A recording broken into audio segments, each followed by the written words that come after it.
नमस्कार, मैं हूं आपके साथ आस्था कौशिक। पहलगाम अटैक के बाद भारत सरकार ने सार्क वीजा रद्द कर दिया है और जिसके बाद भारत में रह रहे पाकिस्तानियों को 48 घंटे के अंदर देश को छोड़ना होगा। और सरकार के इस फैसले के बाद भारत में रह रही सीमा हैदर के भविष्य पर भी अब खतरा मंडराने लगा है और सोशल मीडिया पर खास तौर पर यही चर्चा हो रही है कि सीमा हैदर को भी क्या अब देश छोड़कर जाना पड़ेगा।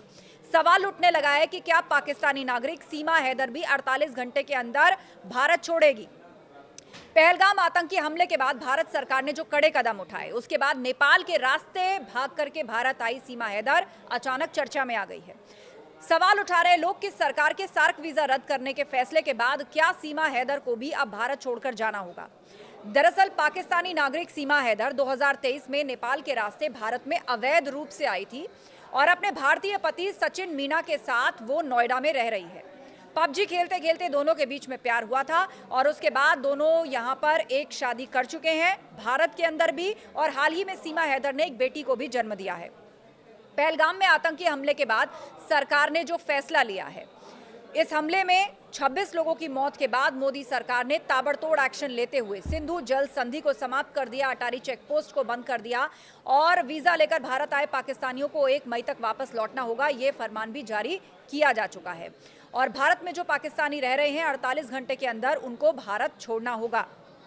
पाकिस्तानी जो कि वैध वीजा लेकर रह रहे हैं उन्हें 48 घंटे का वक्त दिया गया है। सरकार के इस फैसले के बाद सीमा को भी देश छोड़ना पड़ सकता है, लेकिन इसलिए राहत सीमा को मिल सकती है जो जानकार मान रहे हैं, क्योंकि उसके पास कोई वीजा ही नहीं है। वो अवैध रूप से भारत के अंदर आई थी और उसका ये जो मामला है वो फिलहाल अभी कोर्ट के अंदर चल रहा है।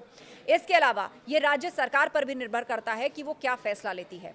सीमा के जो वकील हैं उनका कहना है कि चूंकि एक विवाह सीमा का भारत के अंदर भी हुआ है सचिन मीना के साथ और हाल ही में दोनों की एक बेटी भी पैदा हुई है, ये तमाम दलीलें सीमा के वकील देते हुए नजर आ रहे हैं। दूसरी तरफ सोशल मीडिया पर एक वर्ग ऐसा है जो सीमा हैदर को भी पाकिस्तान भेजने की मांग कर रहा है।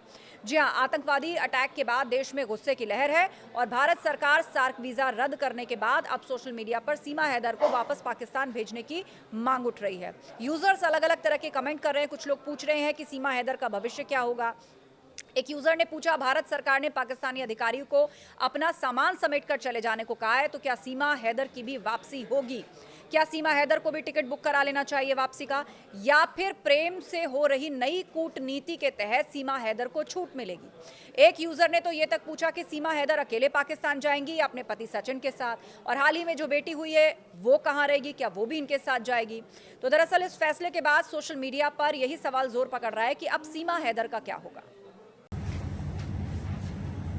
विगत दिवस बहुत ही दुखद आतंकवादी घटना पहलगाम श्रीनगर में पाकिस्तान के द्वारा साजिश और षड्यंत्र के तहत हमारे निर्दोष निहत्थे जो सैलानी टूरिस्ट गए हुए थे, घूमने गए हुए थे, हनीमून मनाने गए हुए थे, कश्मीर की अर्थव्यवस्था को मजबूत करने गए थे, और वहां पर दुखद घटना हुई जिस संबंध में सीमा अपनी बेटी और खुद बीमार होने की वजह से अस्पताल में होने के बावजूद बहुत दुखी हुई, बहुत परेशान हुई, क्योंकि सीमा पाकिस्तान से सनातन धर्म ग्रहण करके नेपाल पहुंची थी। नेपाल में सचिन मीना के साथ विवाह करके भारत आई, भारत में भी शादी हुई और शादी के बाद पिछले माह उसने भारत में एक बेटी को जन्म दिया है। और भारत सरकार ने इस संबंध में जो निर्णय लिया है, सार्क वीजा टूर के संबंध में, जो बहुत अच्छा निर्णय है, आतंकवाद खिलाफ निर्णय है, लेकिन सीमा के मामले में सीमा के सारे डॉक्यूमेंट्स माननीय गृह मंत्रालय, भारत सरकार और एटीएस के पास जमा है। माननीय महामहिम राष्ट्रपति जी का याचिका लंबित है।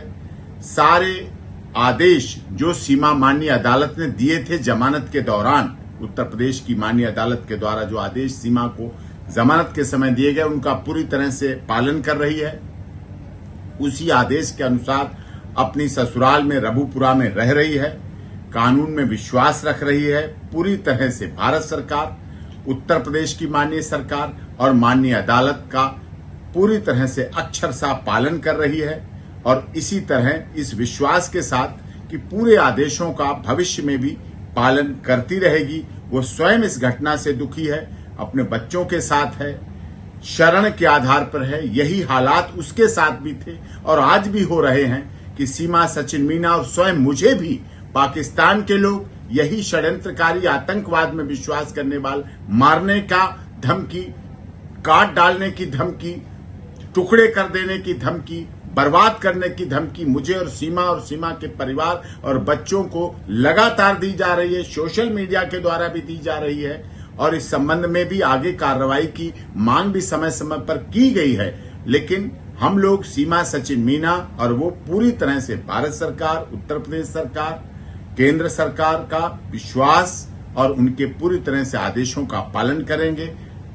पहलगाम की घटना से पूरी तरह से सभी दुखी है और माननीय अदालत का आदेशों का पूरी तरह से पालन किया जाएगा, शांतिपूर्वक कानून में विश्वास रखते हुए। और सीमा सचिन मीना को भारत सरकार, उत्तर प्रदेश सरकार की सबका साथ, सबका विकास, सबके न्याय के साथ सीमा शरण के आधार पर आई हुई, क्योंकि सीमा को तो वहां मार डालने, काट डालने की धमकी दी जा रही, इस आधार पर यहाँ